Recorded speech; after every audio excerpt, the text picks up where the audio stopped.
Hugh Hefner loved his things, his silk bathrobes, his palatial mansion, his vintage cars.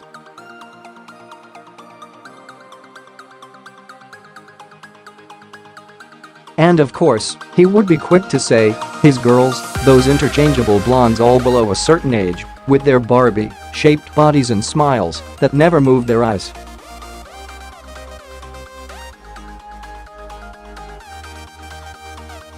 Hefner claimed to love women. He certainly loved to look at women, or at least the type of women who fit a very particular model.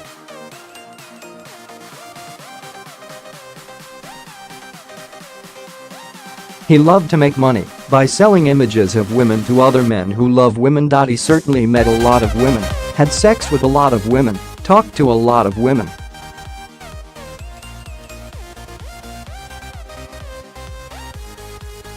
But I'm not sure Hefner ever really knew any of us. And he certainly did not love us.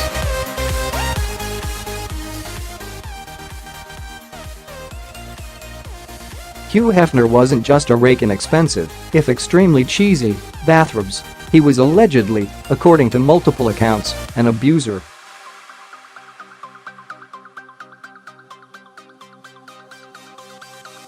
To add insult to injury, he will be buried next to one of the many women he wronged to enrich himself, Marilyn Monroe, whose images helped launch his magazine, but who never wanted them printed in the first place.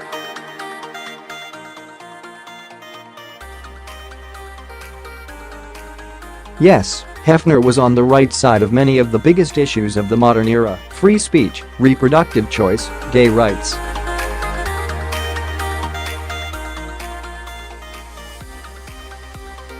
Playboy pushed the envelope on nudity and obscenity, sex and desire. But it did so within the narrowest of frames: men's views, experiences, interests, biases, and desires.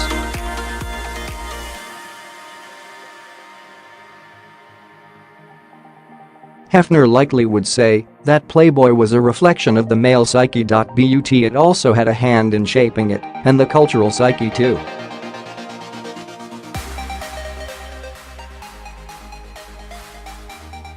What Hefner and Playboy never did was present women as human or consider us anything like men.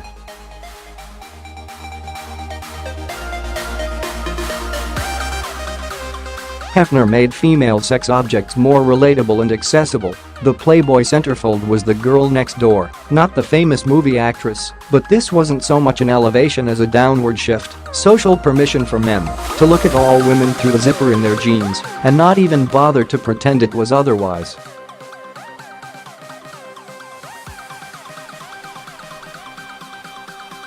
Brilliantly, Hefner attached himself to the sexual revolution and the feminist gains that precipitated it.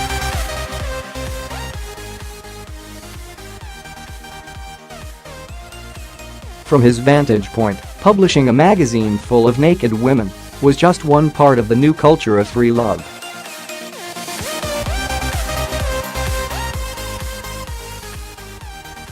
Except, of course, the promise of freedom in love was less free for women, who still found themselves saddled with the social expectation of being sexual gatekeepers and often burdened and shamed by any pregnancies that resulted.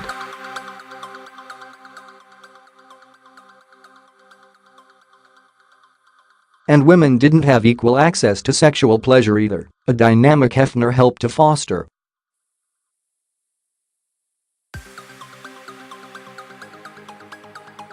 While free love meant that men increasingly faced lower barriers to sexual access, it did not mean those same men tried to sexually please and cater to the women they had sex with, nor take responsibility for any unanticipated result: an infection, a pregnancy.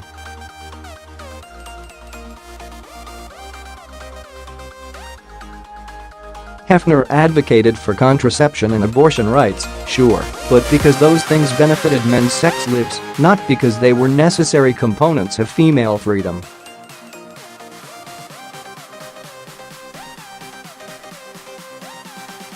He didn't fundamentally challenge a view of sex as something women provide to men, and that is primarily about male pleasure and experience, with women in a performative role.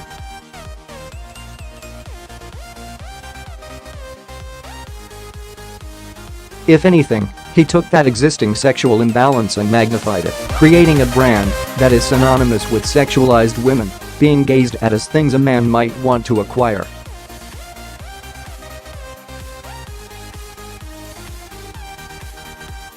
There's nothing wrong with getting naked or being sexy, and some feminists might argue that Hefner admirably challenged our silly cultural puritanism.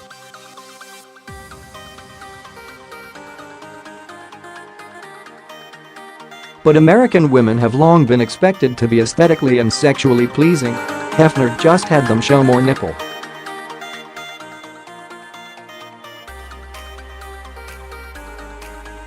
Sexist prudery, which equated a woman's worth with her sexual choices, was supplanted by sexist objectification, which demanded a woman perform sexiness for male approval and still punished her if she was too sexual on her own terms.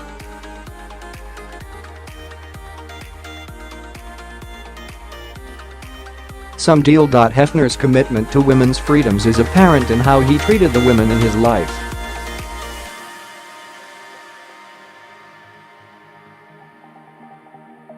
The women who lived in the Playboy mansion were essentially trapped, required to stick to tight curfews, pressured to engage in whatever sex acts their ancient benefactor demanded, and plied with drugs he reportedly called Quaaludes thigh openers to get them through it.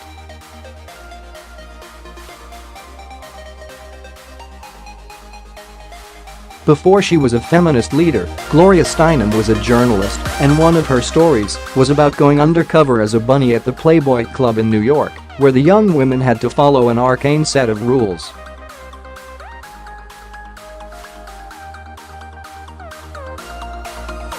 They were told private detectives may be following them and engaging in workplace sting operations to see if they were breaking any.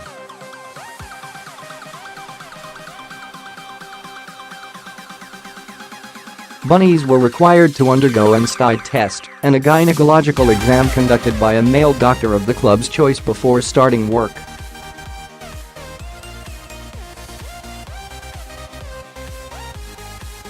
America, and Playboy's role in it, shifted significantly in the final years of Hefner's life.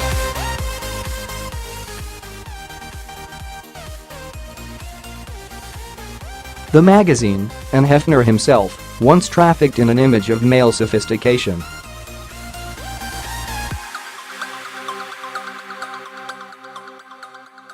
But by the 2000s, that image was, like McMansion America, more associated with the vulgar and tasteless, a rundown portrait painted into further dilapidation by a reality TV show shot at the Playboy mansion.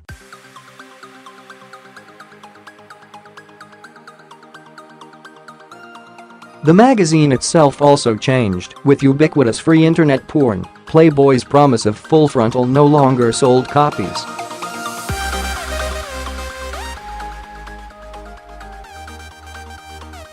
Playboy is now more or less nudity-free. Hefner did terrible things and got rich off of them.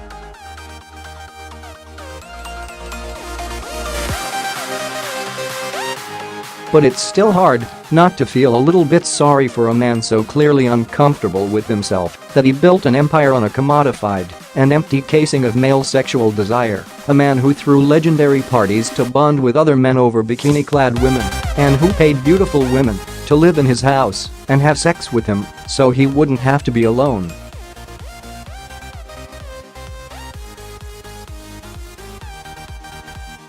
He was a man who didn't even believe his girlfriends would come home at the end of the day if he didn't make a rule.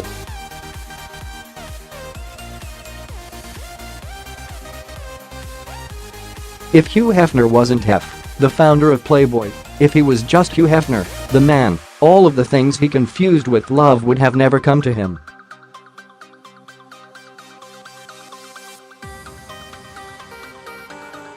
Not the sex, not the girls, not even the men he considered friends. He built an empire on male desire, but never seems to have been truly desired himself.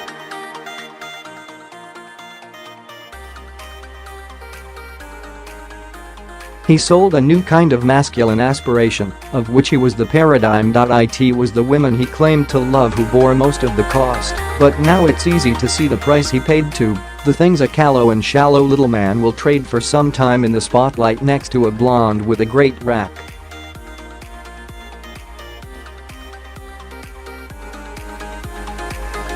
How fitting that, in death, Hef doesn't evoke hope or ambition, but that's simplest and most patronizing of emotions, pity.